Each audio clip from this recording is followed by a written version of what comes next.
and welcome back to Tea in the Deep Blue Sea with me, Victoria. So today's video we're talking camouflage and mimicry in the ocean. It's a very exciting video packed full of some wonderful facts and some great animals. I hope you enjoy the video. If you haven't already, remember to hit that thumbs up, comment down below and subscribe, and don't forget to hit that bell for notifications to be notified when I post my next video. Thank you very much for tuning in to watch. I hope you enjoy the video. Cheers. Ocean camouflage and mimicry. Camouflage is when an organism copies some part of its environment in order to mask their location, their identity, or their movement, to blend in. Camouflage allows organisms to hide from predators or to sneak up on their prey. Mimicry is when an organism copies another organism in order to appear more threatening or off-putting. Animals camouflage for a number of different reasons: in response to a threat, hiding from predators, and also communication, and this can be done through pigmentation or via physical structures. A species' camouflage depends on physical characteristics and behaviour of the species. Animals with fur rely on different camouflage tactics to those that have feathers or scales. Feathers and scales can be replaced fairly quickly, whereas fur can take a long time to grow. Animals with fur tend to have seasonal camouflage, such as being lighter in the winter and darker in the summer. It also depends on the behaviour of the species, whether they want to blend into a group or not, as well as the behavioural characteristics of their predators. For example, if a predator is colourblind, the prey does not need to try and match the surrounding colours. There are a number of different types of camouflage or cryptic coloration. Some are camouflage techniques and others are mimicry techniques. These include background matching, disruptive coloration, warning coloration, counter shading, self-decoration, active camouflage, and olfactory camouflage. Background matching is the most basic and common method of cryptic coloration. It involves the animal blending in with its environment. This usually involves earth tones. An example of this would be the polar bear, using physical structures to match its background. Polar bears have black skin and translucent fur. Their skin reflects the sunlight and snow, so they appear white.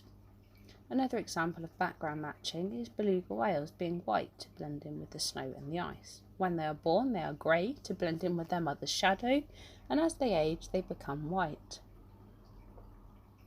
Background matching can also be done through pigmentation. For example, octopuses can change their coloration and texture using chromatophores to blend into corals and rocks in their environment.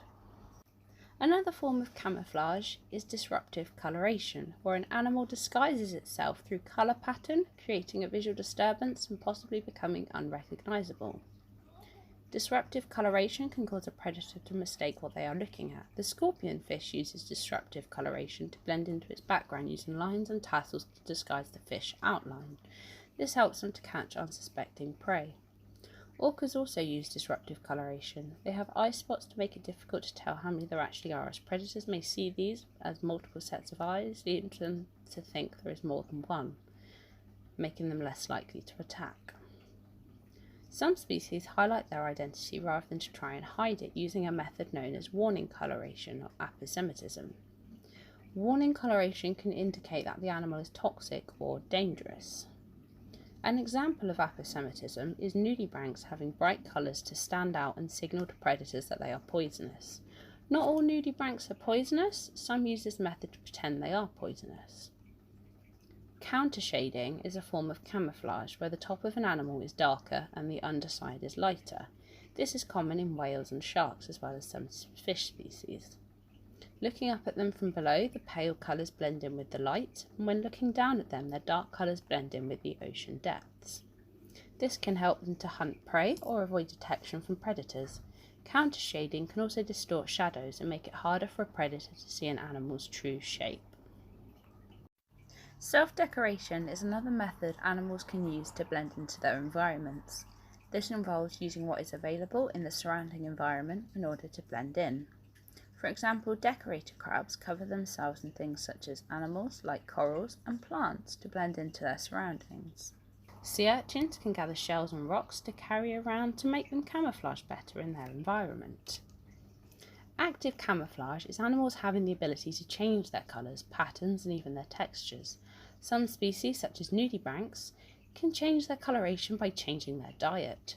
Octopuses and flounderfish can change their colours quickly, while other species change colour with the seasons. Peacock flounderfish can change their colour in a matter of seconds to blend in with their environment. Another example would be the blue-ringed octopus changing from very pale to flashing its blue rings to alert predators that it is venomous. Some species hide from predators and prey by masking their smell. This is called olfactory camouflage. One species that does this is the harlequin filefish. They use chemicals to smell like the acropora corals that they inhabit. Studies have shown that some crabs couldn't tell the difference between the acropora-eating filefish and the coral itself. Mimicry is another defense mechanism used to make predators think that the animal is a different species. One animal that is famous for this is the mimic octopus. It can make itself look like a variety of animals, including the venomous lionfish, a flounder, a sea anemone, a crinoid, a mantis shrimp, and even a stingray. To sum up, camouflage and mimicry are both very important and useful defense mechanisms which can be done in different ways and using different methods to help animals survive.